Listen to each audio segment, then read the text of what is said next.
Amerika Serikat dan Inggris telah melancarkan serangan ke Yaman pada Kamis 11 Januari. Selesai serangan tersebut, dua pelaut Amerika Serikat dikabarkan hilang secara misterius. Hingga saat ini keberadaan mereka pun belum ditemukan. Dikutip dari CENTCOM, dua pelaut Angkatan Laut Amerika Serikat hilang pada 11 Januari malam. Komando Pusat Amerika Serikat melaporkan dua pelautnya hilang seusai Amerika Serikat Inggris melancarkan serangan ke Yaman. Adapun dua pelaut itu hilang saat melakukan operasi di lepas pantai Somalia.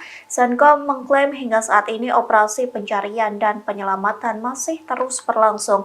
Namun pihak Amerika Serikat belum bisa menemukan kedua pelaut itu. Meski begitu, CENTCOM berjanji tidak akan merilis informasi lebih lanjut mengenai personil yang hilang. Keputusan itu terjadi untuk menghormati keluarga korban. Sementara hingga saat ini pun belum diketahui apakah Houthi menjadi pelaku di balik hilangnya pelaut Amerika Serikat. Pasalnya musuh Washington pun belum ada yang mengonfirmasi tanggung jawab atas kasus tersebut. Download Tribun X sekarang, menghadirkan lokal menjadi Indonesia.